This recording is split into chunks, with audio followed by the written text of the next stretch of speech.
selon l'esprit à laquelle j'ai pensé lorsque Nadia disait tout à l'heure par rapport au témoignage de ce qu'elle a vécu, que lorsqu'on lui a diagnostiqué qu'elle avait une boule dans le corps, elle a dit soit cette boule-là va partir, soit que je meurs. Et peu importe. Ça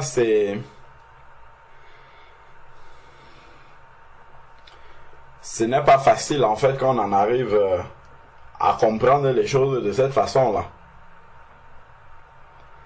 C'est vrai que nous avons conscience que nous sommes des pèlerins sur la terre, mais intérieurement on se dit il faut que le pèlerinage là dure le plus longtemps possible. Si ça peut durer le plus longtemps possible, ça serait bien.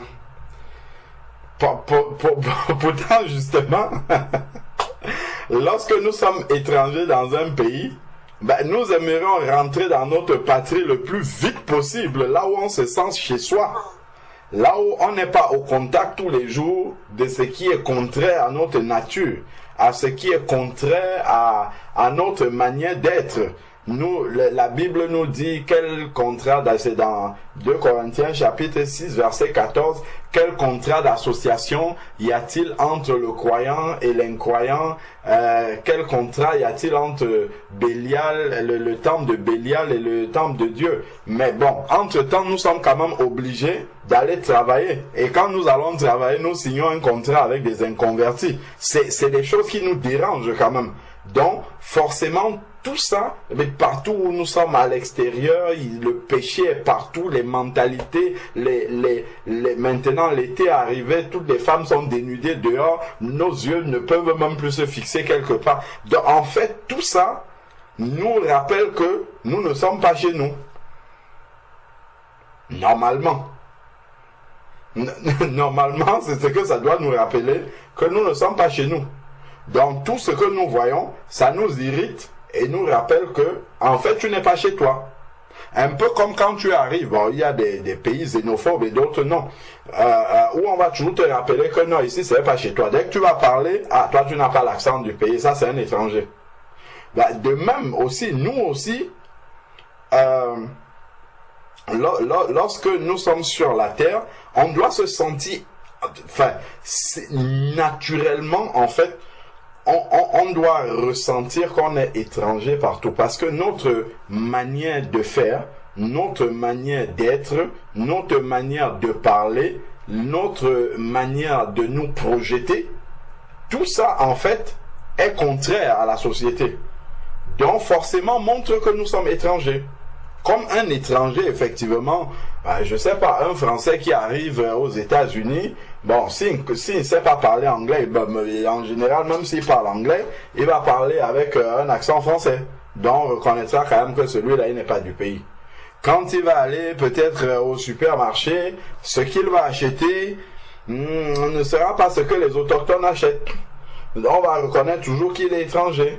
Ainsi de suite. Donc forcément il sera toujours un peu en marge, en décalage. C'est ce que le chrétien est sur la terre.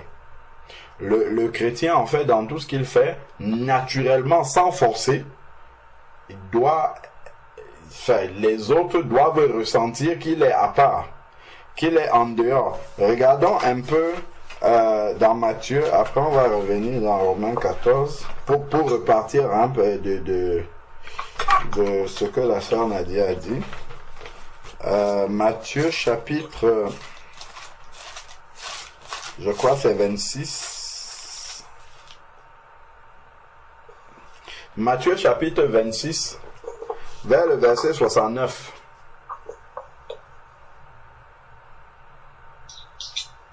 Matthieu chapitre 26, verset 69 et suivant.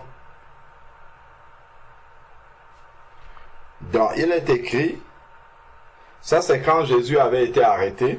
Cependant, Pierre était assis dehors, dans la cour. Bon, nous savons que Pierre était un disciple de Jésus et que Pierre est demeuré avec Jésus tous les jours en fait. Pierre était avec Jésus tous les jours jusqu'à ce que Jésus soit arrêté. Ça, en fait, c'est l'image spirituellement du chrétien qui a vraiment conscience de la présence de Dieu dans son cœur et qui vit vraiment la présence de Dieu tous les jours. Dieu n'est pas comme un étranger qui rencontre le dimanche quand il va à la communion fraternelle, ou bien simplement un porte-bonheur qui l'appelle quand les choses vont mal. Non, on parle de quelqu'un qui vit avec Dieu vraiment. Je crois que en fait chaque enfant de Dieu qui a reçu Jésus dans son cœur, quand il vit à longueur de journée, en fait il vit la réalité que Jésus est présent avec lui. Donc dès qu'il est au contact de quelque chose, oh Seigneur, qu'est-ce que tu penses de ça? Oh mon Dieu, qu'est-ce qu'il faut faire pour ça? Oh Seigneur, aide-moi. C'est vraiment comme si Jésus était physiquement avec lui. Normalement, en fait, on arrive à ce stade-là. Même dans le sommeil. Si tu as une attaque dans le sommeil, Seigneur, ou bien tu commences à prier, ainsi de suite. C'est ça, en fait, c'est la réalité à laquelle arrive un enfant de Dieu dans le cœur de qui Jésus habite. Parce que Jésus ne peut pas habiter réellement dans ton cœur et qu'il ne soit qu'un étranger dans ta vie qui vienne de temps en temps. Comme on prie souvent, on dit Seigneur, visite-nous. Un visiteur, c'est quelqu'un qui vient et qui repart après. Dans une prière où on dit Seigneur, visite-nous, c'est pas une prière biblique, en fait. Enfin, ça peut être biblique pour celui qui veut juste de temps en temps la présence de Dieu. Mais là, le Seigneur, avant de lire Matthieu 27, hein, excusez-moi, 2 Corinthiens, c'est un autre chapitre qui me vient. Regardons ce que le Seigneur lui l'a dit. 2 Corinthiens chapitre 6.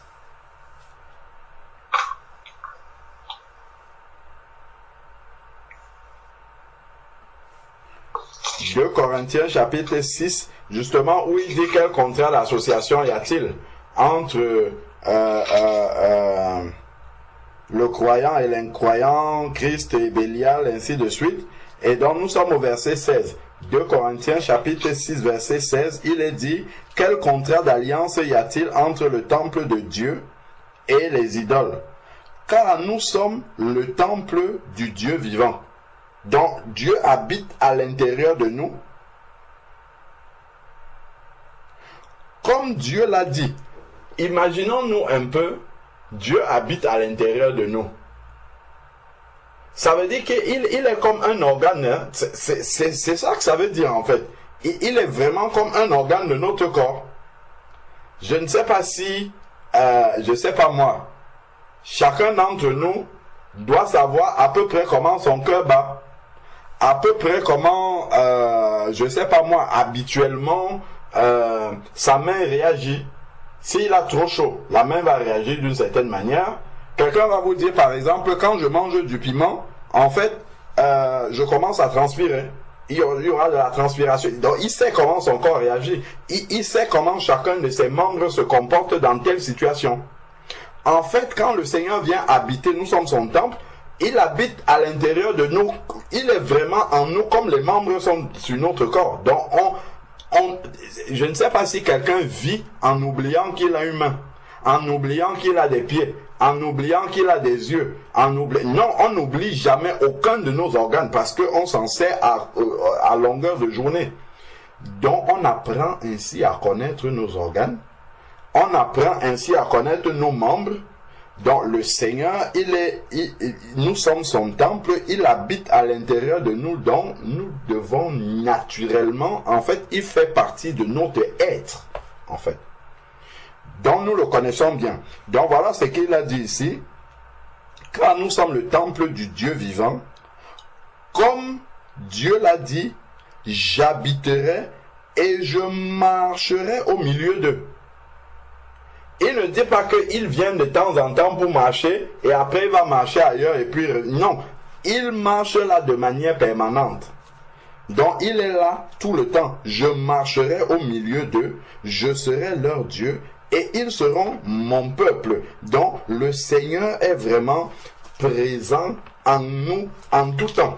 Donc forcément, quand il est en nous, présent en tout temps, il y a une transformation intérieure qui se passe parce que le Seigneur est à l'intérieur de nous. Et donc, sa présence transforme notre intérieur. Parce que, c'est d'abord là qu'il est présent. Et donc, en transformant notre intérieur, l'extérieur commence à être transformé également.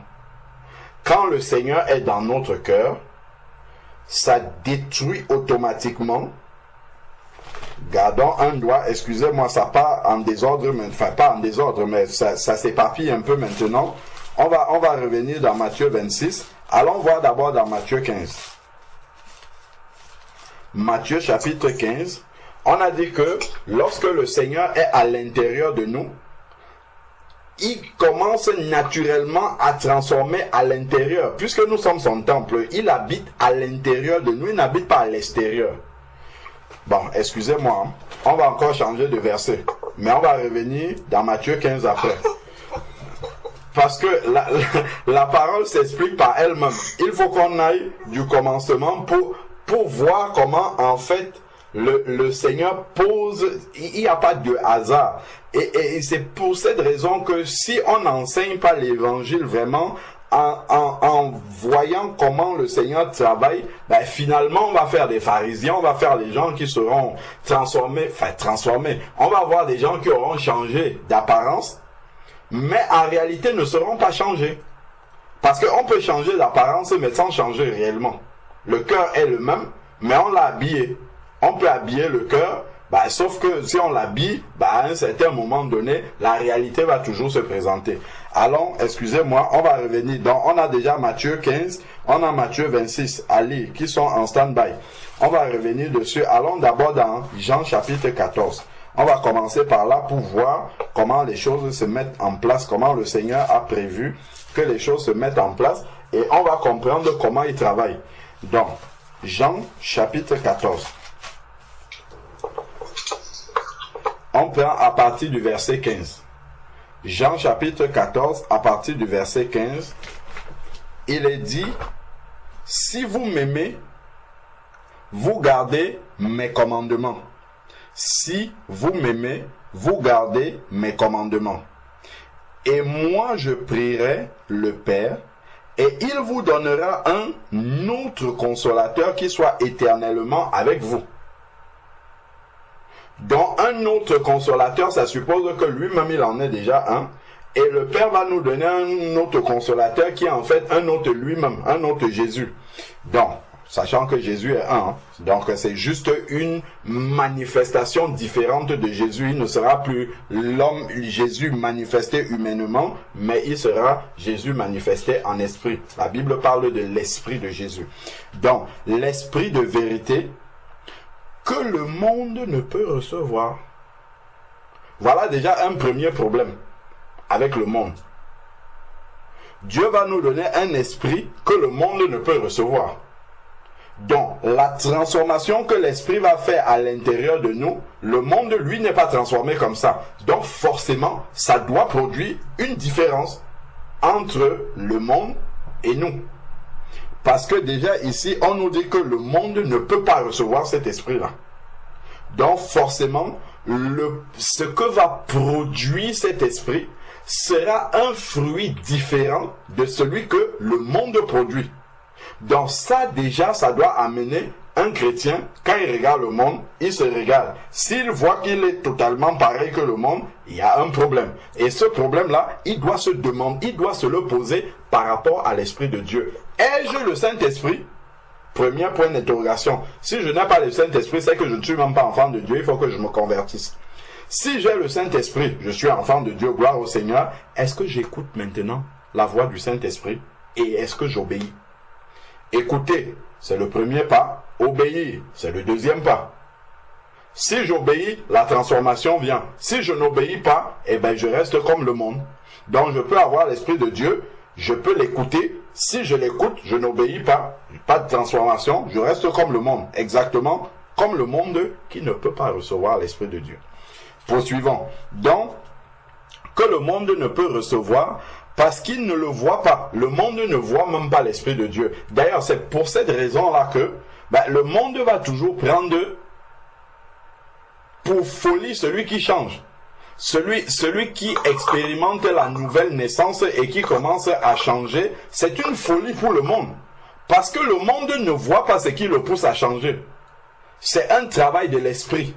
Et cet esprit n'est pas visible pour le monde. C'est écrit ici, le monde ne le voit pas, il ne voit pas l'esprit, mais il voit juste le fruit que l'esprit produit dans la vie de quelqu'un. Voilà pourquoi, quand on va voir quelqu'un qui est né de nouveau, on va, mais pourquoi tu parles maintenant comme ça? Pourquoi tu réagis? Pourquoi tu penses comme ça? Pourquoi tu t'habilles comme ça? Tu es comme une vieille mère maintenant. Et ça, c'est parce que, justement, le monde ne voit pas l'esprit de Dieu qui travaille. Il ne peut pas le voir. Par contre, un frère, une sœur qui a l'esprit de Dieu, quand il te voit, il dit, ma sœur, que Dieu te bénisse. Je vois vraiment que l'esprit de Dieu est en train de travailler dans ta vie.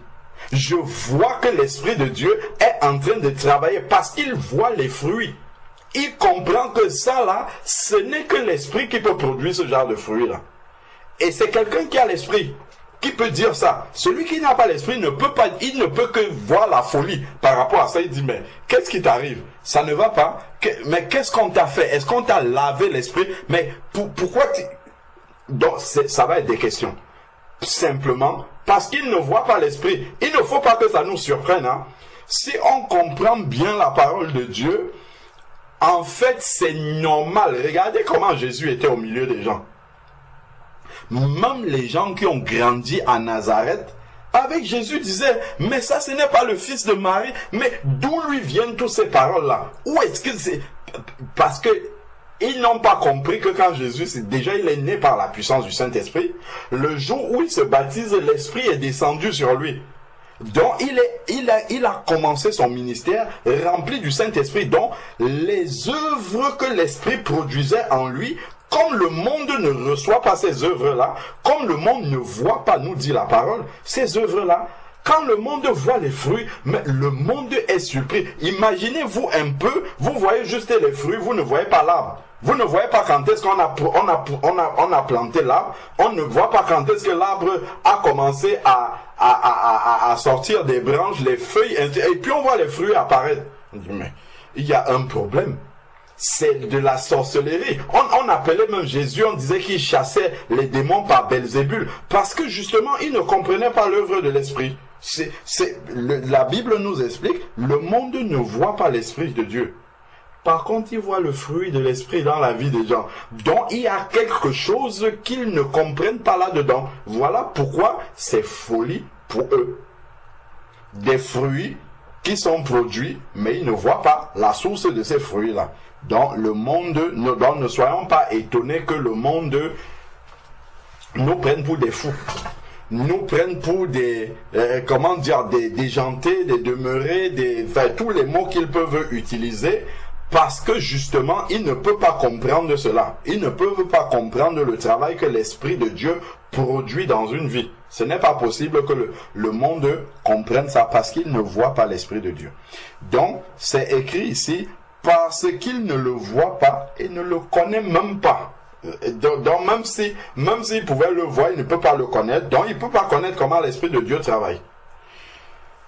Ah, on ne me comprend plus dans ma famille. Quand je parle, c'est logique que ça arrive. Si on vous comprend même très bien, c'est qu'il y a un problème. On ne doit pas nous comprendre.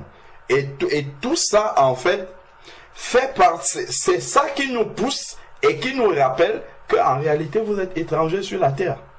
En réalité, vous êtes dans un pays étranger. Vous êtes dans un monde étranger.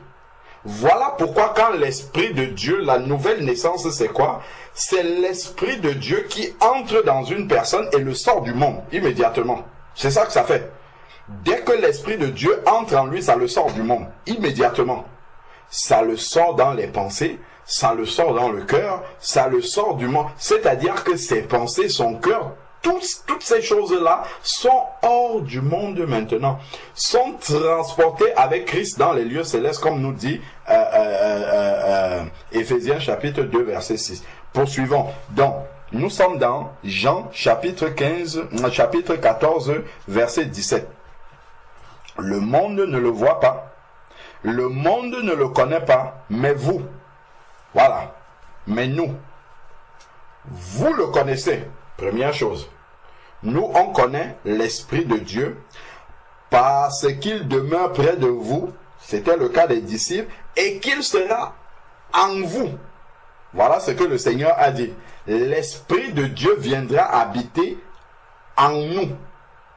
Donc maintenant, comme l'Esprit de Dieu habite à l'intérieur de nous, il y a un travail qui va commencer. Premier travail, allons donc dans Matthieu 15 que nous avons laissé tout à l'heure. Matthieu chapitre 15, après on va venir dans Matthieu 26. Matthieu chapitre 15. Regardons ce qui est dit. Matthieu chapitre 15.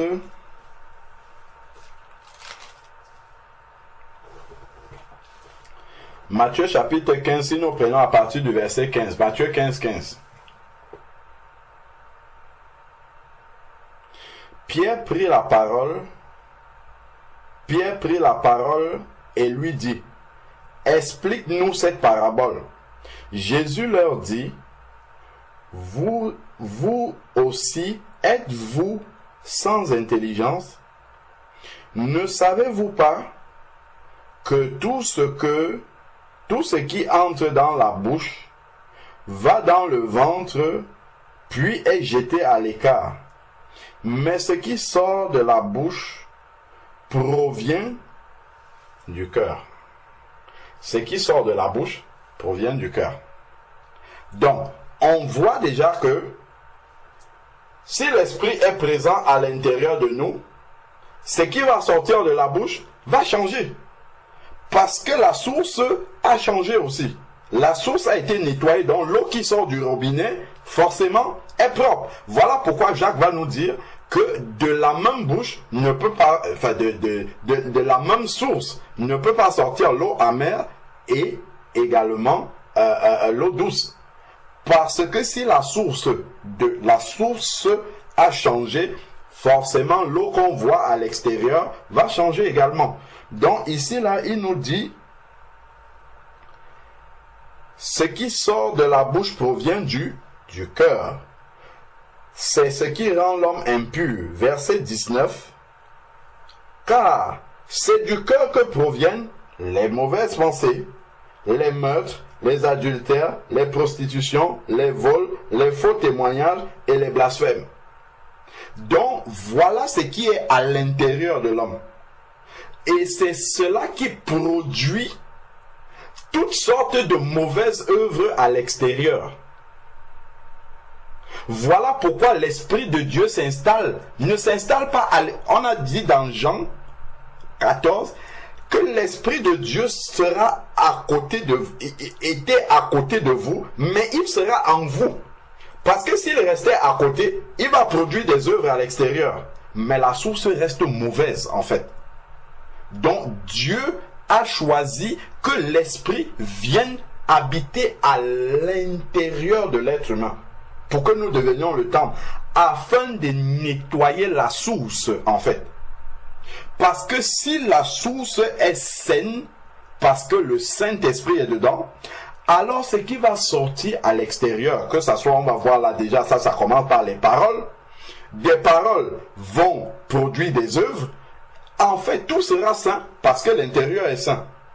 Donc, il n'y aura pas le cœur qui a le Saint-Esprit, va tuer déjà, quand l'Esprit de Dieu arrive, il va tuer dans le cœur les mauvaises pensées, il va tuer les meurtres, c'est les mauvaises paroles, hein. Ne regardons pas seulement tuer quelqu'un physiquement, il va tuer la prostitution, le manque de confiance à Dieu, les vols, les faux témoignages, tous, il va tuer ça dans le cœur.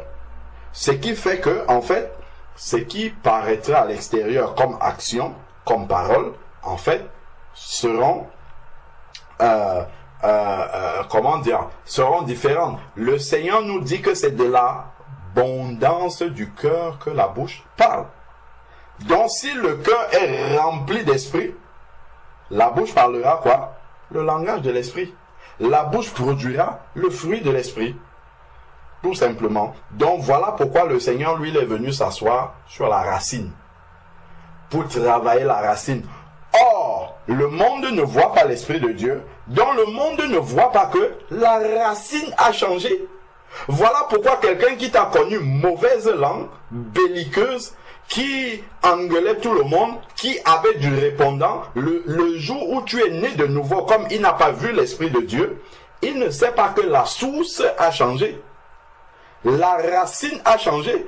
Donc il va venir te provoquer, comme la sœur Irène nous disait, en s'attendant à ce que tu lui répondes. Et quand tu ne vas pas lui répondre, il sera surpris. Il va, mais qu'est-ce qui s'est passé? Il ne sait pas, il ne voit pas que la source a changé. L'Esprit de Dieu est venu tuer les mauvaises paroles dans le cœur. L'Esprit de Dieu est venu tuer la volonté de se venger, la volonté de répondre, la volonté de rendre le mal pour le mal. L'Esprit de Dieu qui est venu habiter dans le cœur a tué tout ça. Évidemment, si on écoute et qu'on obéit à l'Esprit. Parce que effectivement, l'Esprit de Dieu peut nous dire: et là maintenant, on ne marche plus comme avant là. Avant tu répondais du tic au tac, ne réponds plus. Si tu dis moi je vais quand même répondre, l'Esprit de Dieu, c'est un gentleman, il se met de côté, il dit vas-y, fais comme tu veux. Dieu va toujours respecter notre volonté. Mais le travail de l'Esprit, c'est celui-là. C'est vraiment ce que le Seigneur fait. Allons dans Ézéchiel avant d'aller dans Matthieu chapitre 26. J'espère qu'on va finir par lire Matthieu 26 là, parce qu'à chaque fois on va ailleurs. Dans Ézéchiel chapitre 36. Regardons donc ce que le Seigneur fait. Il avait déjà expliqué ce qu'il ferait à la nouvelle naissance. Ézéchiel chapitre 36, on connaît bien verset 26, 25 déjà. Ézéchiel 36, verset 25. Le Seigneur nous dit,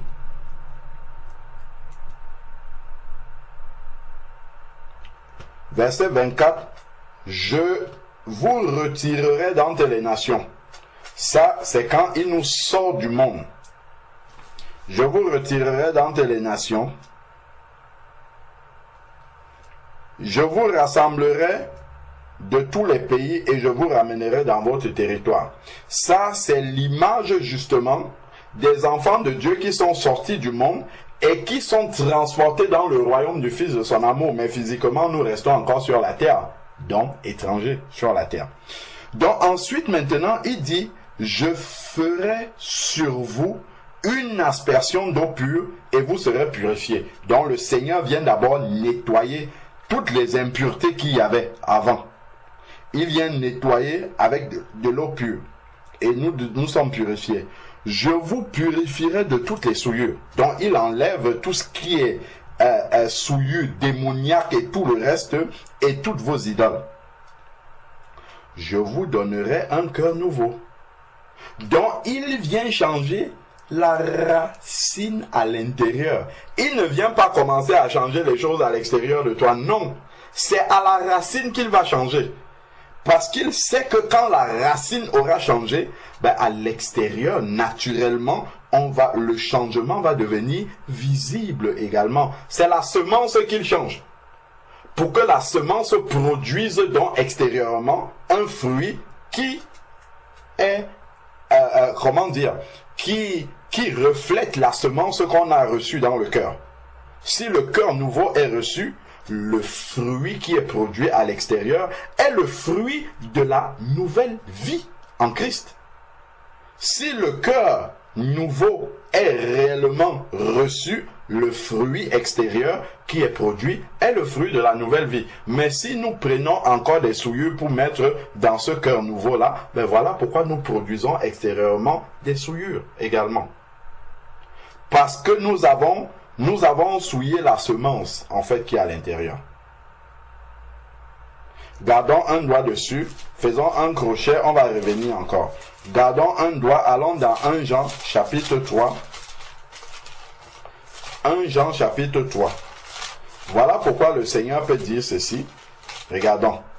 1 Jean, chapitre 3, verset 9. Regardons ce qui est écrit.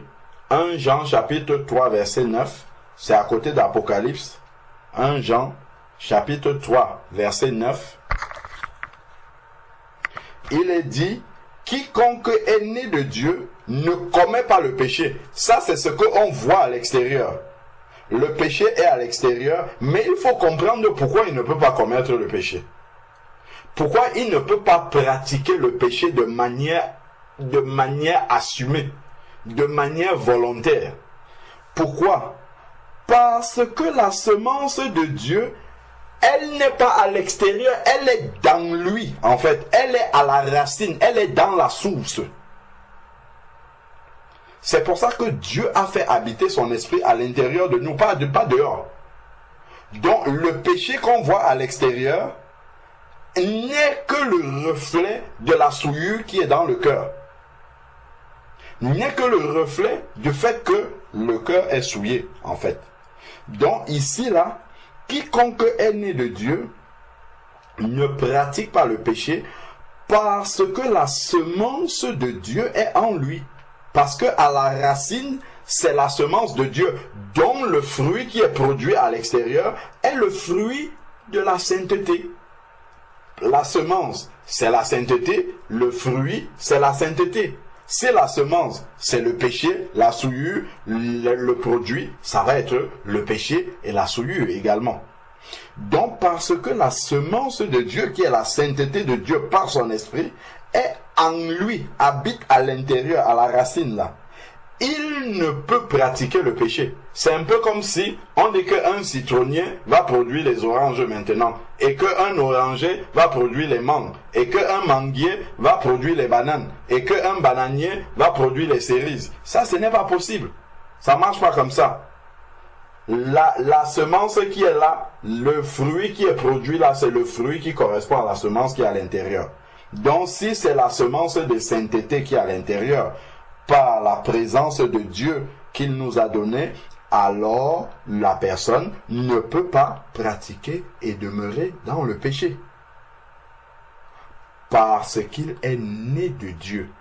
Parce que à la nouvelle naissance, ce qu'on appelle la naître de Dieu, on a reçu l'Esprit de Dieu qui est venu habiter. C'est ce que nous sommes en train de voir dans Ézéchiel là. Le cœur nouveau. Donc, le Seigneur est le premier à avoir fait la transplantation cardiaque. Les médecins font ça aujourd'hui, ils pensent qu'ils ont inventé. Le Seigneur fait ça depuis la nuit des temps. Depuis qu'il amène les gens à la nouvelle naissance, c'est ce qu'il fait. Il ôte le cœur ancien, il met de côté et il donne un cœur nouveau. Et c'est une opération chirurgicale spirituelle qui est instantanée. La nouvelle naissance se produit à un instant donné. Pap, le cœur nouveau sort et puis le cœur ancien de Pierre sort et puis le cœur nouveau vient immédiatement. Et là, la pensée de la personne change immédiatement. Il commence à être dégoûté des choses qu'il aimait avant. Comment ça se fait? On aimait bien quelque chose avant, maintenant quand on voit ça, hey, c'est moi qui faisais ça, oui c'est toi qui faisais ça. En fait c'est parce que le fait d'aimer quelque chose, le sentiment, l'amour pour quelque chose vient du cœur.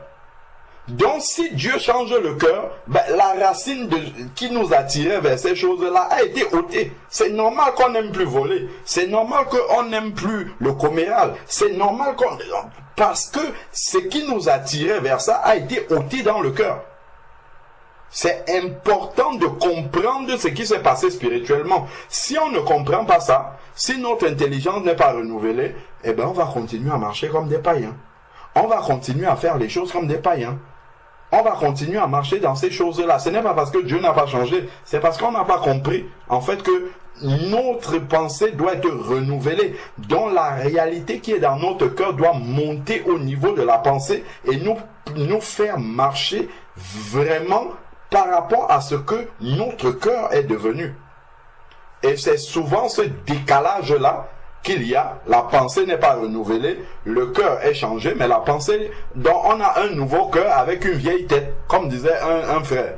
Nouveau cœur, vieille tête, donc on pratique les choses qui viennent dans la tête là et qui sont mauvaises. Donc il dit, parce qu'il est né de Dieu, et il dit, c'est par là, nous sommes dans 1 Jean chapitre 3 verset 10 maintenant, c'est par là que se manifestent les enfants de Dieu et les enfants du diable. Pourquoi? Parce que les enfants de Dieu ont la semence de Dieu dans leur cœur, le cœur nouveau. où il n'y a pas d'impureté, dont le fruit, c'est le fruit de la sainteté. Par contre, les enfants du diable, eux, ils ont le cœur de pierre, le cœur qui est souillé. Donc forcément, le fruit qu'on voit à l'extérieur, c'est le péché.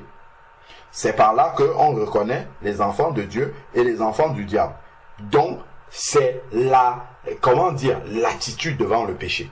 C'est ça qui révèle si on est enfant de Dieu ou enfant du diable. Pourquoi? Parce que l'attitude devant le péché, en fait, révèle la semence qui est en nous. Soit elle révèle qu'on a la semence de Dieu parce qu'on craint justement de marcher dans la souillure. Mais ou bien elle révèle qu'on a la semence du diable, donc ça ne nous gêne pas de marcher dans la souillure du péché. Quiconque ne pratique pas la justice n'est pas de Dieu non plus, celui qui n'aime pas son frère. Retournons dans Ézéchiel chapitre 36. Donc nous sommes au verset 26. Il nous a purifiés, je vous donnerai un cœur nouveau. Souvenons-nous dans Matthieu 15 que Jésus a dit que c'est du cœur que part les adultères, les vols, les blasphèmes, ainsi de suite. Donc lui, il a enlevé ce cœur-là avec tout ce qui est mauvais là-dedans. Et il nous donne un cœur de chair. Je vous donnerai un cœur nouveau. Je mettrai en vous un esprit nouveau. C'est en nous, c'est à la racine que ça se passe. Donc, inutile d'essayer de changer l'extérieur si la racine n'est pas changée.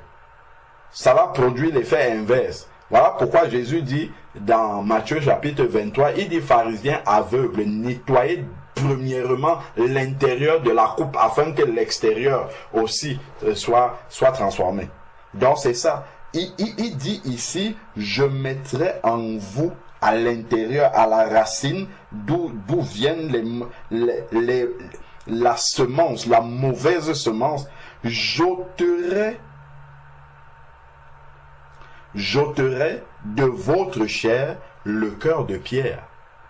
C'est ça la transplantation cardiaque. Et je donnerai un cœur de chair à la place. Je donnerai un cœur de chair. C'est le cœur de Jésus-Christ. Le cœur nouveau, qui est capable justement de produire les mêmes œuvres que le Seigneur, qui est capable d'avoir les pensées, l'amour de Dieu dans le cœur. Je mettrai mon esprit en vous et je ferai, lorsque l'esprit de Dieu vient en nous, je ferai que vous suiviez mes prescriptions.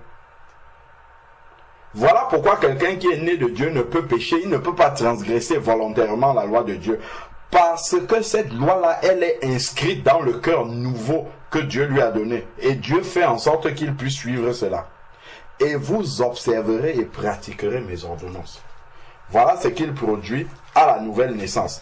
Allons donc finalement dans Matthieu 26. Matthieu chapitre 26.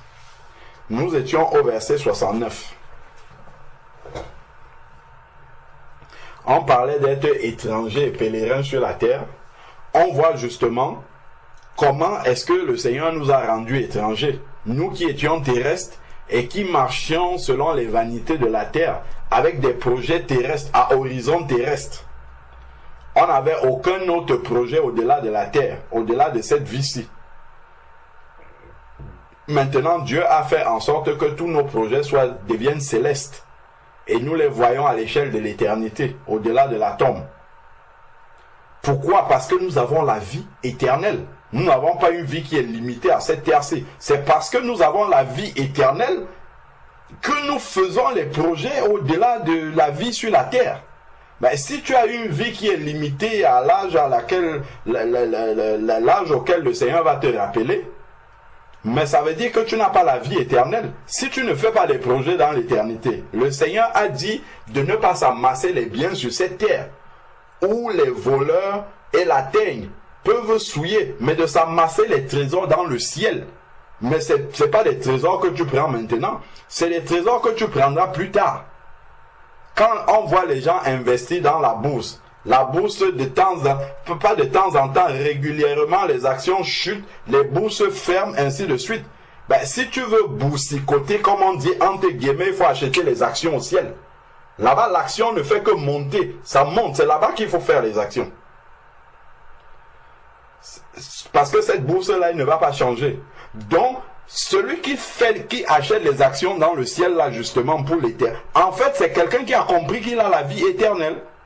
Donc, il peut faire il fait des projets au-delà de la tombe, en fait. Parce que sa vie est éternelle. Ça prouve que c'est un étranger. Un terrestre, qu'est-ce qu'il fait? Celui qui est terrestre, il va déjà prendre l'assurance vie sur cette terre-ci. Il va préparer son héritage pour la terre toujours. Il va construire, je ne sais pas moi, des immeubles. Il va s'amasser des biens sur la terre ici pour assurer son confort sur la terre avec des projets limités à la terre. Mais quelqu'un, au lieu d'amasser de l'héritage pour ses enfants, en se posant la question, oh, quand je vais mourir, qu'est-ce que mes enfants vont devenir? Qu'est-ce que le meilleur héritage que tu peux laisser à tes enfants? C'est la vie éternelle que toi-même tu as reçue. C'est ça le plus grand héritage que nous pouvons laisser à nos enfants. C'est de les conduire à la vie éternelle également. Comme ça, eux aussi, ils ne vont pas regarder, oh, mon papa, ma maman est mort, il n'a rien laissé, il n'a pas d'héritage. Ils vont comprendre que l'héritage qu'ils ont reçu est tellement grand qu'ils ne peuvent même pas l'amasser, qu'ils vont l'emporter dans la vie éternelle avec eux. Ce n'est pas un héritage terrestre là qui va finir rapidement. Ça, c'est quelqu'un qui a la pensée de l'éternité en lui et qui a compris qu'il vit déjà dans l'éternité. Mais si nous sommes terrestres, nous allons faire des projets limités à la terre comme les gens du monde. Et nous ne serons pas étrangers sur la terre. Au contraire, nous serons des bons terrestres avec eux ici sur la terre. Donc, ensuite, maintenant, dans Matthieu 26, verset 69, cependant, Pierre était assis. Pierre était assis dehors, dans la cour. Donc, on avait arrêté Jésus, il était au prétoire et tout ça. Et Pierre était dans la cour. Une servante s'approcha de lui et dit, toi aussi, tu étais avec Jésus le Galiléen. Toi aussi, tu étais avec Jésus le Galiléen. Mais il le nia devant tous, disant, je ne sais pas ce que tu veux dire. Poursuivons. Comme il se dirigeait vers le porche, une autre le vit et dit à ceux qui se trouvaient là, celui-ci était avec Jésus de Nazareth. Il le nia avec serment, je ne connais pas cet homme. Peu après, ceux qui étaient là s'approchèrent et dirent à Pierre, vraiment, tu es de ces gens-là. Là maintenant, ils vont préciser ce qui les pousse à dire que lui, il est de ces gens-là qui sont avec Jésus. Regardons ce qu'il dit. Ton langage te fait reconnaître. Amen.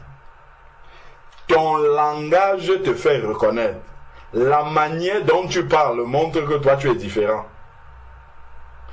Parce que la parole révèle ce qu'il y a dans le cœur. La parole est le premier fruit de la semence qui est dedans. Si la semence est mauvaise, la parole est mauvaise aussi.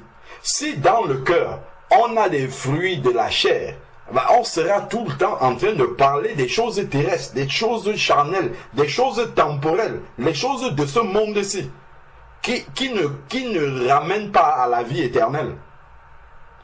Parce que le cœur est rempli de la terre. Mais lui, on l'a reconnu par son langage. Parce que son langage était celui des disciples de Jésus. Ce n'était pas un langage du monde, en fait. C'était un langage des enfants de Dieu. Et cela reflétait la semence, parce que la Bible dit que c'est de l'abondance du cœur que la bouche parle. Donc, le fruit qui sortait de la bouche de Pierre était le fruit justement de la rencontre avec Jésus. Donc, tu le fais remarquer par ton langage. Ton langage te fait reconnaître. Le langage fait que l'on reconnaisse le disciple de Jésus-Christ. Bien évidemment, après les actions, les œuvres. Donc, là, on comprend vraiment que la semence que nous avons en nous se révèle par la parole déjà, par la manière dont nous réfléchissons, nous pensons, et ensuite par les actes. Et tout ça, qui est le fruit extérieur de l'esprit que le monde ne peut recevoir, tout ça nous différencie automatiquement du monde. Tout ça manifeste à l'extérieur que nous ne sommes pas du monde, en fait. Quand Jésus dit « Vous êtes dans le monde, mais vous n'êtes pas du monde », ce n'est pas juste un slogan comme ça qu'il dit. C'est parce que l'Esprit de Dieu en nous a sortis du monde déjà spirituellement, mais le fruit de l'Esprit que l'Esprit produit en nous manifeste extérieurement quelque chose qui est différent du fruit que le monde produit. Par exemple, tu vas être dans une altercation, quelqu'un vient, il essaye, je sais pas, il vient, il te piétine, il vient, il te menace, il vient, il te gifle, il vient, il s'accapare de quelque chose qui t'appartient de force. S'il y a d'autres personnes charnelles qui sont là, mais vas-y, réponds. On ne peut pas t'insulter comme ça, tu réponds. Donc, en fait, il réagit selon la chair. Et toi, ils vont te voir rester, tu ne vas rien dire. Au mieux, tu vas dire peut-être que Dieu te bénisse. Et ça va être la folie pour eux. Mais ça ne va pas. Poule mouillée, de cela, on va te sortir tous les noms pour dire combien tu es faible. Parce qu'ils ne peuvent pas comprendre. Mais que c'est dans cette faiblesse-là que la puissance de Dieu s'accomplit. C'est dans cette faiblesse-là que l'œuvre de Dieu est accomplie. C'est à la croix, quand Jésus a renoncé de descendre sur la croix, qu'il a livré publiquement en spectacle toutes les dominations, toutes les autorités du monde des ténèbres. C'est en renonçant de descendre de la croix alors qu'il en avait la capacité, c'est là qu'il a vaincu le diable. C'est par ce moyen-là, c'est spirituellement, par cette voie-là, qu'il a neutralisé le diable. Or, ça n'a aucune résonance pour le monde. C'est une folie pour le monde. Voilà pourquoi l'apôtre Paul nous dit que la prédication de la croix est une folie pour ceux qui périssent. Mais pour nous qui croyons, elle est la puissance de Dieu. Parce que l'Esprit de Dieu qui habite en nous rend témoignage. Quand tu es resté sans réagir, sans te défendre toi-même, sans essayer de t'expliquer, sans essayer de rendre le mal pour le mal. Quand tu as supporté l'injustice, c'est l'Esprit de Dieu qui te rend témoignage que tu es dans la volonté de Dieu et que tu es enfant de ton Père. Ce n'est pas le monde qui va te le dire, non. Au contraire, le monde va te parler le langage du monde. Le monde a son échelle d'évaluation des situations qui n'est pas la même que celle de l'esprit, qui est contraire à celle de l'esprit. Parce que le monde ne voit pas et ne connaît pas l'esprit de Dieu. Donc le monde va te dire que tu es une poule mouillée. Le monde va te dire que tu as peur de te défendre. Le monde va te dire que tu es poltron. Le monde va te dire toutes ces choses-là. Il va te parler un langage terrestre. Dans beaucoup de situations, quand tu vas dire « Je ne bâtis pas pour ce monde-ci. Je ne sais pas. Je ne fais pas des projets pour ce monde-ci. Je n'ai pas besoin de construire un immeuble ou de faire toutes ces choses qui sont vanité. Je n'ai pas besoin de me battre pour... » On va dire « Mais tu n'es pas ambitieux. » Ambitieux. L'ambition que nous avons, c'est d'aller au ciel. C'est la seule ambition que nous avons. Et c'est la plus grande des ambitions. Ah, mais toi tu ne fais rien pour ta carrière professionnelle. Tu n'es pas ambitieux. C'est quoi cette ambition-là? Ben, le frère nous disait, dernièrement, on était au deuil, à l'enterrement du papa de notre sœur. Et le frère Georges, quand il prêchait, on était au cimetière. Il dit aux gens, regardez les tombes qui sont là. Est-ce que vous avez vu dans les inscriptions sur les tombes que celui-ci c'était un directeur de société, l'autre c'était un planton à la préfecture, celui-là c'était une secrétaire et l'autre c'était un président de la République? Non, ce n'est pas écrit sur les tombes. Tout le monde devient anonyme. Et ça nous ramène justement à la réalité terrestre que tout cela c'est vanité. Ce sont des ambitions vaines. Ce sont des ambitions qui ne vont pas au-delà de la terre. Donc quand toi tu vas dire à quelqu'un que ton ambition c'est d'entendre le son de la trompette, c'est ça le projet. Dernièrement, il y a un frère, pasteur même, qui me disait, mais frère Alain, c'est quoi tes projets? Qu'est-ce que... Je lui dis que mon projet, c'est d'attendre Jésus-Christ. Il dit, tu as perdu la tête. Il dit ça, c'est ce que nos pères faisaient. Les premiers chrétiens, c'est ce que eux ils faisaient, ils pensaient que Jésus revienne. Mon projet, c'est d'attendre Jésus-Christ, point à la ligne, c'est tout. Je n'ai pas un autre projet que celui-là. Quand je me réveille le matin, c'est ça que... Seigneur, que veux-tu que je fasse pour toi pour cette journée? Point. Il n'y a pas une autre ambition que celle-là. Mais celui qui est de la terre, mais c'est un gâchis pour lui, c'est une folie. Et dans le même temps, pour toi qui as reçu l'Esprit de Dieu, pour toi qui as la vie éternelle, et qui sait ce qui vient au-delà de la tombe, mais c'est un gâchis pour nous que quelqu'un investisse son temps à bâtir une carrière professionnelle. C'est un gâchis que quelqu'un investisse son temps à essayer de faire des placements partout, dans l'immobilier, dans ceci, pour gagner de l'argent. Il utilise son temps, il sacrifie sa vie pour ces choses-là. Pour militer dans des associations, pour des causes perdues. Mais c'est un gâchis, c'est gâcher sa vie. Ça, pour celui qui a reçu l'Esprit de Dieu, qui comprend que tout n'est que vanité sur cette terre, que nous devons nous amasser et boursicoter dans la bourse du ciel, là où les actions ne tombent jamais et ne font que monter. C'est là que nous devons investir. Celui qui a compris ça, mais quand il voit les hommes se tuer, les pays se faire la guerre, les hommes s'entretuer pour le pouvoir, on dit, mais c'est vanité. Ils n'ont pas compris. Voilà pourquoi la parole de Dieu dit que leur intelligence est obscurcie. Ils sont étrangers à la vie de Dieu parce qu'ils n'ont pas l'Esprit de Dieu. Éphésiens chapitre 4, je crois. Leur intelligence est obscurcie, ils marchent dans l'obscurité. Donc ils ont tout bâti pour la terre. Donc quand on va leur dire, hé, tu as une maladie incurable, le médecin te donne moins 3 mois à vivre. Là, il met les mains sur la tête. La réalité le rattrape.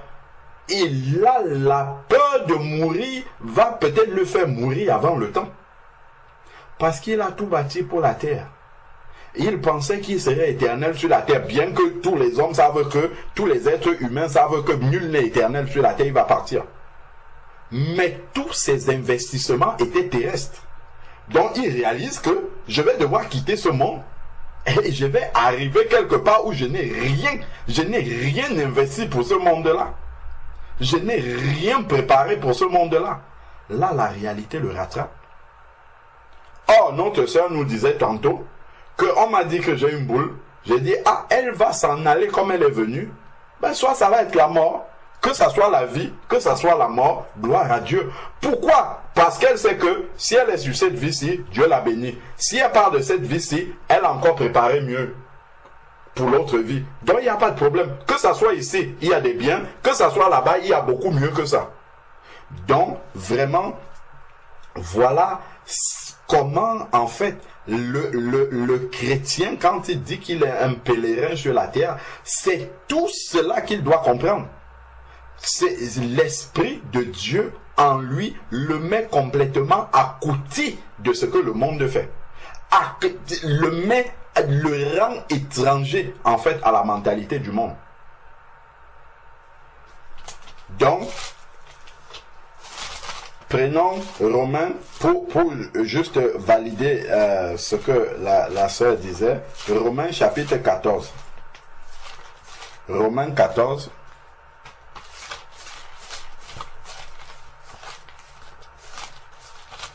Romains chapitre 14. Ce n'est pas un petit projet, une petite ambition d'attendre Jésus-Christ. Hein. C'est une grande ambition, ça. C'est la plus grande et glorieuse ambition qui existe. Ça, c'est plus que envoyer la fusée sur Mars. Les projets où les hommes ils passent des nuits blanches, des années de recherche et puis des investissements tellement onéreux. Tout ce projet-là, il est infiniment petit à côté du projet d'attendre Jésus-Christ. Sauf que l'intelligence des hommes est fermée complètement. Ils sont aveugles et ils ne peuvent pas voir ça. Donc, Romains chapitre 14. Romains chapitre 14, verset 7. 7, 8. En effet, nul de vous, nul de nous, c'est les chrétiens de Rome, dont les convertis, les enfants de Dieu, c'est nous. En effet, nul de nous ne vit pour lui-même. Donc, dès que je nais de nouveau, je ne vis plus pour moi-même. Les ambitions que j'avais avant, c'est terminé. Les projets que j'avais avant, c'est fini. Maintenant, ces projets-là, je ramène ça devant le Seigneur. Seigneur, fais le tri. Si j'étais un homme d'affaires, je vendais ça, je pose ça devant le Seigneur. Seigneur, fais le tri. Qu'est-ce qui doit rester? Qu'est-ce qui doit partir? Qu'est-ce que je dois arrêter? Qu'est-ce que je dois garder? Je ramène tout maintenant entre les mains du Seigneur. Le travail, Seigneur, le travail est-ce que ça c'est ta volonté? Est-ce que ça contribue à me rapprocher de toi ou à m'éloigner de toi? Tout cela, je ramène ça au pied du Seigneur parce que je ne m'appartiens plus à moi-même. Gardons un doigt ici. Allons voir ça, c'est dans 1 Corinthiens. 1 Corinthiens chapitre 6 verset 19. Après on revient dans Romains chapitre 14. 1 Corinthiens chapitre 6 verset 19. 1 Corinthiens 6 verset 19, il dit: ne savez-vous pas ceci? Votre corps est le temple du Saint-Esprit qui est en vous, à la racine, qui est en vous et que vous avez reçu de Dieu, et vous ne vous appartenez plus vous-même. Parce que l'Esprit de Dieu, justement, qui vient habiter en nous, est le titre de propriété de Dieu. C'est le titre que nous appartenons à Dieu maintenant et que nous ne nous appartenons plus nous-mêmes. Et que vous ne vous appartenez plus vous-même. Car vous avez été rachetés par Dieu à un grand prix. Glorifiez donc Dieu dans votre corps et dans votre esprit qui appartiennent à Dieu. Notre corps, notre esprit appartiennent à Dieu, dont on ne s'appartient plus nous-mêmes, dont nous ne pouvons pas vivre pour nous-mêmes. Je ne peux pas faire de mon corps ce que je veux, je ne peux pas faire de mon avenir ce que je veux, je ne peux pas faire de mes journées ce que je veux. Tout cela doit être la volonté du Seigneur, parce que je ne m'appartiens plus à moi-même. Et c'est ce que j'ai accepté le jour de mon baptême. Le jour où tu te baptises, quand on te demande si tu acceptes Jésus-Christ comme ton Seigneur, c'est ça que tu as accepté en fait. Accepter le Seigneur Jésus-Christ, c'est accepter de faire désormais ce qu'il veut et non plus ce que tu veux. Donc, si nous regardons, juste pour appuyer encore ce que nous venons de dire, dans Éphésiens, chapitre 4, verset 30, il est écrit: n'attristé par le Saint-Esprit de Dieu, par lequel vous avez été scellés pour la rédemption. Donc nous avons été scellés par l'Esprit de Dieu, c'est le titre de propriété de Dieu. Donc quand Dieu rachète quelqu'un, il prouve que cette personne-là devient sa propriété en lui donnant son esprit, en fait. C'est ça le titre de propriété de Dieu. Donc on ne s'appartient plus nous-mêmes, mais on appartient désormais au Seigneur. On appartient désormais à Dieu. Donc, nous ne vivons plus pour nous-mêmes. nous ne faisons plus des projets pour nous-mêmes, mais tout ce que nous faisons, c'est pour le Seigneur. Je parlais tantôt de la question qu'on nous pose le jour de notre baptême, où on nous demande si nous voulons accepter Jésus-Christ comme notre Seigneur et aussi comme notre Sauveur. Regardons la définition que Jésus lui-même donne dans Luc. Luc chapitre 6, verset 46. Luc chapitre 6, verset 46. Luc 6, 46 dit: pourquoi m'appelez-vous Seigneur, Seigneur, et ne faites-vous pas ce que j'ai dit? Donc si j'appelle Seigneur, si je reconnais Jésus comme Seigneur, je dois faire ce qu'il dit, je dois obéir. Donc mes projets, en fait, doivent obtenir la validation du Seigneur. Mes projets doivent être conformes à la volonté de Dieu. Je ne peux plus vivre et faire ce que je veux. Je ne peux plus passer mes journées comme je veux. Je ne peux plus passer mes soirées comme je veux. Je m'assois devant la télé, je m'assois, je ne sais pas moi, je passe le temps à discuter de tout et de rien, de commenter des choses qui n'ont aucun sens. Non, non. Seigneur, qu'attends-tu de moi maintenant? C'est ça celui qui est dans le projet d'attendre le Seigneur Jésus-Christ. De marcher avec le Seigneur sur cette terre. Donc, nous sommes dans Romains chapitre 14 ici, au verset 7, où il dit: en effet, nul de vous ne vit plus pour lui-même, et nul ne meurt pour lui-même. Voilà encore ce que la sœur disait: soit la boule va partir, soit je vais mourir, que ce soit l'un ou que ce soit l'autre. Gloire au Seigneur. On ne meurt plus pour nous-mêmes. Regardons ce qu'il va expliquer après. Il dit: car si nous vivons pour le Seigneur. Donc l'enfant de Dieu qui est né de nouveau sait déjà que si Dieu lui conserve le souffle de vie sur la terre, c'est Dieu a une raison de le garder sur la terre. Il a un travail à faire. Donc il ne se lève pas pour aller faire ses propres affaires. Il est sur le supplément de vie que Dieu lui donne encore sur la terre, c'est pour travailler pour Dieu, c'est pour faire le travail du Seigneur, c'est pour vivre pour Dieu, comme il dit.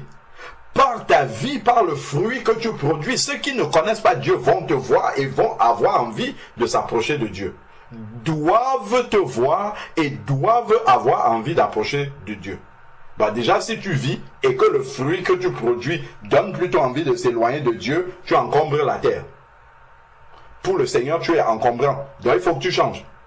Pour que les autres aient envie de s'approcher de Dieu et non de s'éloigner du Seigneur. C'est pour ça, c'est une des raisons pour lesquelles nous sommes sur la terre. Ensuite, maintenant, non seulement, puisque Jésus n'est plus physiquement présent sur la terre, ceux qui ne connaissent pas Jésus-Christ, qui n'ont jamais lu la Bible, voient la Bible vivante devant eux, au travers de nous. La Bible que beaucoup de païens lisent, c'est notre vie qui est exposée devant eux. C'est ça la seule Bible que beaucoup lisent. Et certains se convertissent au travers de cette Bible-là qu'ils lisent. Ou alors, si c'est une mauvaise version de Bible qu'on leur présente au travers de notre vie, ils s'en éloignent définitivement. Donc, il faut que nous ayons une bonne version de Bible. Bible Osterval, une vieille version David Martin. C'est ça qu'on doit présenter aux gens. N'allons pas prendre la Bible, comment on appelle ça, le second 21, où les paroles sont changées dans tous les sens, français courant, où les gens vont lire et ils vont voir toute la mondanité. Je parle de notre vie qui est exposée devant les gens. Je compare ça aux versions de Bible. Ne donnons pas une mauvaise version de Bible aux gens. C'est que nous ne sommes pas en train de vivre pour le Seigneur. Donc, la vie même que nous avons sur la terre, si nous sommes encore là, c'est parce que Dieu a jugé utile de nous laisser là pour faire un travail. Donc, cette vie-là que Dieu nous laisse, c'est pour ce travail-là. Donc, si je ne suis pas engagé pour ce travail-là, je n'ai plus ma place sur la terre. Ensuite, maintenant, si nous vivons pour le Seigneur. Si nous mourons pour le Seigneur. Et là, la mort du chrétien devient une joie. Mourir, mais un gain. Parce que je ne meurs pas pour moi-même, je meurs pour le Seigneur. Pourquoi? Parce que quand on dit je meurs pour le Seigneur, ça veut dire que le Seigneur me rappelle à rentrer à la maison. Et la mort d'un enfant de Dieu devient un sujet de joie et non de tristesse. Je me rappelle encore un jour, j'étais encore à l'assemblée là-bas, il y a une sœur qui avait perdu sa mère. Donc on s'est retrouvés, on partageait la parole de Dieu pour la soutenir. Et pendant qu'on était en train de prier, le Seigneur m'a donné une parole pour sa maman, parce que sa maman était convertie. Et c'est sorti comme ça. Soyons dans la joie, car c'est le plus beau jour de sa vie. Évidemment. Tu as vécu avec l'ambition. Attends, dites-moi un peu. Les gens qui veulent envoyer, j'ai pris l'exemple tout à l'heure.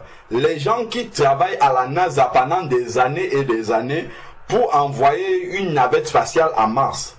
Le jour où ils vont réussir à envoyer ça là-bas et que ça va se poser, ça renvoie des images satellites et tout. Quelle sera leur réaction? Seront-ils dans le deuil en train de se lamenter, en train de pleurer? Mais non! Ils ont atteint l'objectif ultime des années et des années et des années de travail.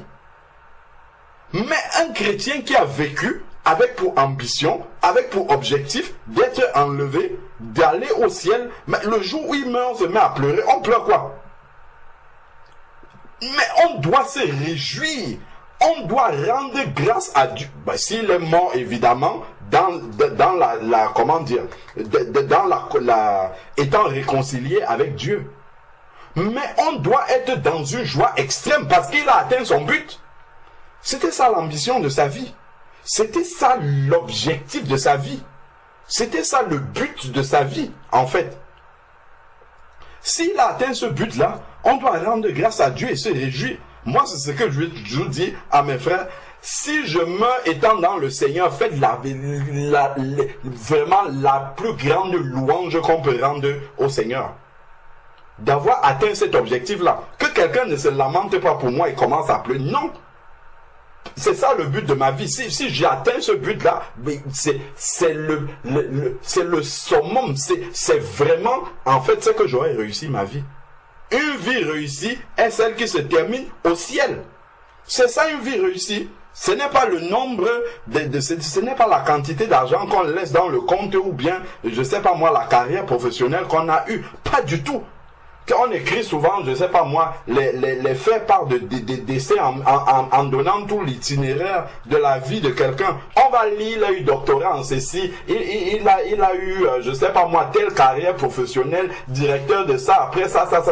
Si à la fin on ne voit pas qu'il était né de nous, tout c'est du baratin, c'est une vie ratée qu'on a exposée comme ça. C'est une vie ratée, totalement ratée, perdue, gâchée. Alors que les païens qui ont les yeux fermés, qui n'ont pas l'esprit de Dieu, vont dire, ouh, un intellectuel, quel gâchis. Regardez une tête comme ça qui est morte. Il y aura tellement de têtes, il y aura tellement d'autres têtes encore qui vont venir. Ça, c'est pas un problème. Le monde ne va pas s'arrêter. Les Einstein, les Newton, tous ces savants-là sont morts. Le monde s'est arrêté de fonctionner. Le monde continue à avancer. On continue à avancer normalement. Maintenant, s'ils n'ont pas fini leur itinéraire au ciel, après la tombe là-bas, on fait plus des maths, des physiques et tout ça. C'est terminé ça. Tous ces prix Nobel et tout, c'est fini. Ça, ce sont les choses de la terre. Le festival de Cannes, les marches et tout ça, comme on donne les Oscars aux gens, ce sont des vanités qui conduisent l'être humain à penser que toute la gloire terrestre là va l'amener quelque part. Pas du tout. On va dire, oh, le tel écrivain est mort, il avait eu 51 Oscars de littérature, je ne sais même pas trop comment on appelle ça. Et les gens sont admiratifs devant ça, alors que quelqu'un est en train de brûler en enfer. S'il pouvait revenir ici, il dirait brûler tous mes livres là. La seule chose que j'ai à faire, c'est de me repentir et d'accepter Jésus-Christ. C'est la seule chose qu'il aurait eu envie de faire. et non dit je vais encore écrire un livre supplémentaire, ou si c'est un acteur tourner un film supplémentaire en espérant avoir des marches supplémentaires à Cannes. Ce sont des vanités. C'est une perte. N'admirons pas ces choses-là. Loin de là. Au contraire, il faut avoir des vrais projets de vie. Le vrai projet de vie, c'est de finir au ciel. C'est d'être assis avec le Seigneur là-bas en haut, à la fin de notre vie. C'est ça le vrai projet de vie. Là, si nous mourrons pour le Seigneur. Par contre, si on a des comptes à rendre au Seigneur après la mort, là, nous avons raison de redouter la mort. À ce moment-là, on ne meurt pas pour le Seigneur. Évidemment, si on n'a pas vécu pour le Seigneur, on ne peut pas mourir pour le Seigneur.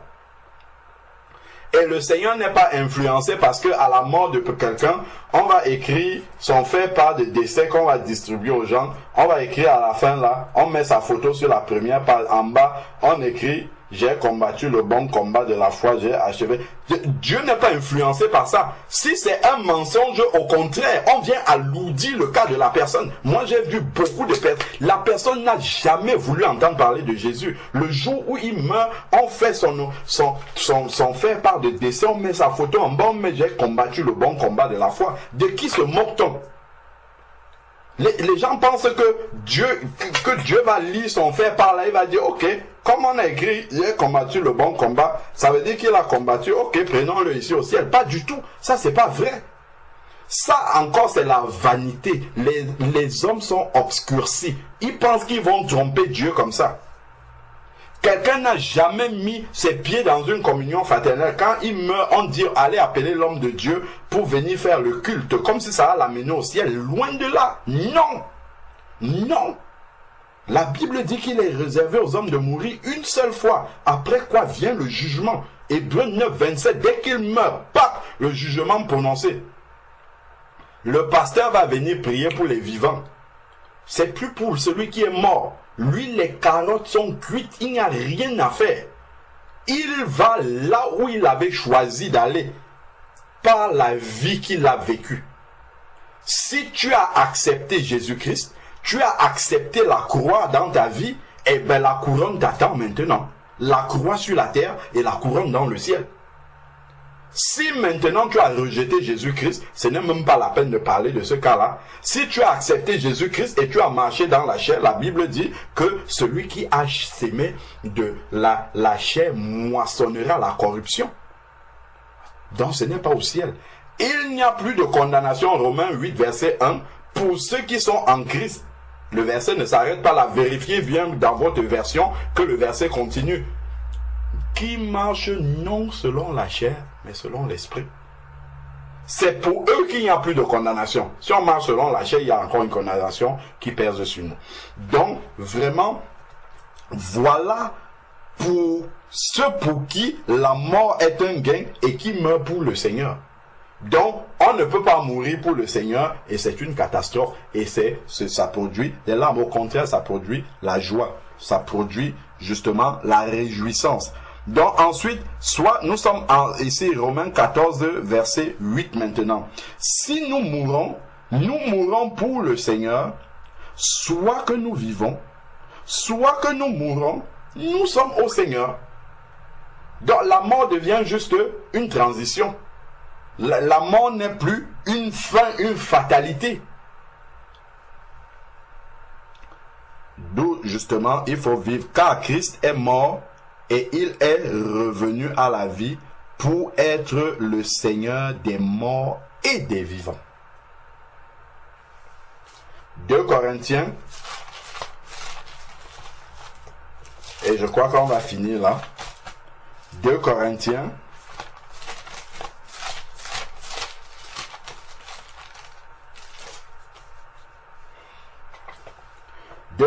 chapitre 5, à partir du verset 1. 2 Corinthiens chapitre 5 à partir du verset 1. Il est dit, nous savons en effet que si notre demeure terrestre, il parle de ce temple-ci, le temple de notre corps, qui n'est qu'une tente est détruite par la mort justement, nous avons dans les cieux, voilà celui qui a investi pour le ciel. nous avons dans les cieux un édifice qui est l'ouvrage de Dieu. Voilà pourquoi souvent quelqu'un peut être malade dans sa chair, tellement malade, il regarde tous ses biens comme ça, mais les biens ne peuvent pas l'aider. Tout ce pourquoi il s'est levé tous les matins pour aller se battre, pour gagner tout ça, ça ne peut pas l'aider, c'est là devant lui.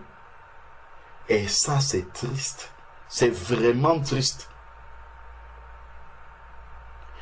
Nous avons dans les cieux une demeure éternelle qui n'a pas été faite de main d'homme. Nous aussi gémissons dans cette tente désireuse de revêtir le domicile céleste par-dessus l'autre. Donc, nous gémissons pour rejoindre le domicile céleste. Ça, c'est le projet du chrétien. Finir sa vie au ciel. Voilà le projet de l'enfant de Dieu ici. Son projet de vie, c'est celui-là. C'est finir au ciel. Et si du moins, nous sommes trouvés vêtus et non nus. Il nous donne maintenant les conditions pour que ce projet-là réussisse. Le projet de finir au ciel, justement. Nous devons être trouvés vêtus et non nus. Car tandis que nous sommes dans cet temps, sur la terre encore, nous gémissons accablés parce que nous voulons non pas nous dévêtir, mais nous revêtir afin que ce qui est mortel soit absorbé par la vie. Et ce qui nous a formés, et celui qui nous a formés pour cela, c'est Dieu, qui nous a donné les arts de l'esprit. L'esprit qui nous projette déjà dans la vie éternelle. Nous sommes toujours pleins de courage et nous savons qu'en demeurant dans ce corps, nous demeurons loin du Seigneur. Ça, c'est l'encouragement du chrétien dans toute situation. Quand il traverse la vallée de l'ombre de la mort, voilà les versets qui doivent le fortifier. Dans ce corps même, au final, je demeure loin du Seigneur. Si je suis là, c'est parce que le Seigneur, je dois vivre encore pour le Seigneur pour que d'autres me voient vivre. Donc ensuite, maintenant, il dit, car nous marchons par la foi et non par la vue. Nous sommes pleins de courage et nous aimons mieux quitter ce corps. Ah, le projet de l'étranger, c'est de retourner dans sa patrie. Là où on ne va pas lui dire à tout le temps, tu es un étranger. Là où on ne va pas lui faire le contrôle d'identité pour lui rappeler que ici, là, tu as seulement une carte de séjour. Tu n'as pas l'identité de cette nation-ci. Les contrôles d'identité qu'on nous fait, c'est tout le temps quand nous sommes en décalage par rapport à la manière de fonctionner du monde. Ça correspond à des contrôles d'identité qui nous prouvent que nous ne sommes pas d'ici. Quand tout le monde, je ne sais pas moi, au travail va faire le commérage et toi tu t'étais. Quand tout le monde va discuter d'un sujet terrestre qui emballe tout le monde et toi tu seras déconnecté de ça totalement. C'est un contrôle d'identité qu'on te fait. En fait, ça montre que on va te lancer une vanne comme tu ne réponds même pas. Et on dit, oula, oula. En fait, ça montre que tu es un étranger. Tu es dans sur ta planète, en fait, la planète céleste. En fait, tu es dans le ciel. C'est parce que ton esprit est là-bas. Quand tu seras là, je sais pas moi, tout le monde est en train de s'accommoder, je sais pas moi, les gens veulent se dénuder, maintenant marcher, et toi tu vas t'habiller vraiment décemment. On va dire, mais ça ne va pas. Tu vis dans quel siècle? Les temps ont changé, les choses ont évolué. On ne s'habille plus comme ça, c'était nos grands-mères qui s'habillaient comme ça. Donc, nous aimons mieux quitter ce corps et demeurer auprès du Seigneur. C'est pour cela aussi que nous mettons notre point d'honneur à lui être agréable au Seigneur. Soit que nous demeurions dans ce corps, soit que nous le quittions. On voit en fait que dans la pensée d'un enfant de Dieu, la mort, lui, est un gain, en fait. Ce n'est pas une fatalité. C'est une continuité pour lui. Il est préparé, il est prêt à ça. C'est une continuité. Donc, il sait pourquoi il est là. C'est pour vivre pour le Seigneur. S'il doit partir, c'est aussi pour le Seigneur, pour le retrouver. Et puis voilà. Donc, ensuite, il dit que nous demeurions dans ce corps, soit que nous le quittions. Et ensuite, maintenant, il parle du tribunal de Christ, qui est un tribunal de récompense. Donc, voilà vraiment les quelques paroles que le Seigneur m'a inspirées au travers justement du témoignage que notre sœur a donné, disant que lorsqu'on lui a découvert une boule, elle a dit, soit que cette boule-là s'en aille, soit que je meure. Et cette mort-là était pour elle, en fait, un gain. Parce que, comme l'apôtre Paul, elle a préparé ce moment, et elle prépare ce moment-là. Ça ne serait que l'aboutissement de ce qu'elle prépare depuis toujours. Donc, voilà un peu, justement, comment nous devons, lorsque nous devenons enfants de Dieu, comment notre vie, en fait, doit se présenter, comment nous devons envisager notre vie. C'est comme ça. Il n'y a pas une autre manière de pouvoir l'envisager. Il n'y a pas un autre projet qu'un enfant de Dieu a que d'attendre le Seigneur Jésus. Il me vient maintenant justement un autre verset alors que j'avais fermé ma Bible déjà. Donc c'est dans Tite chapitre 2 verset 13. Tite chapitre 2.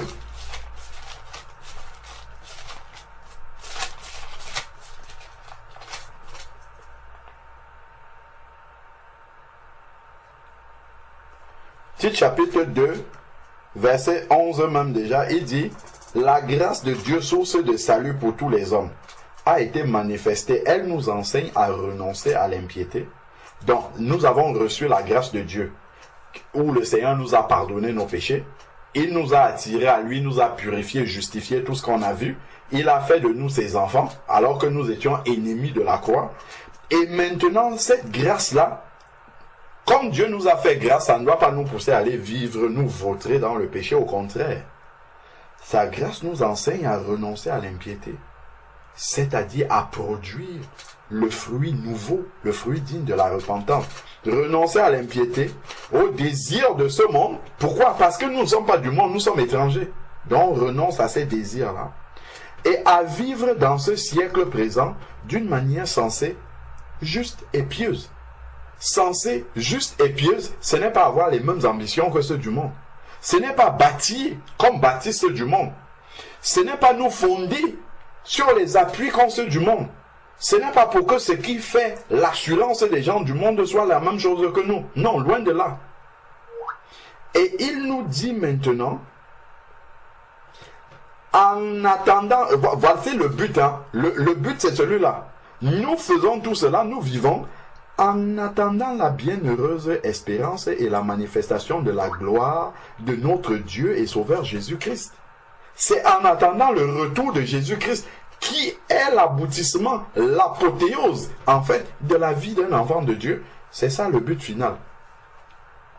Il n'y a pas un autre projet que celui-là. Nous nous perfectionnons en attendant le moment de la rencontre avec le Seigneur. Voilà qui nous ramène au but de la vie d'un enfant de Dieu. Amen.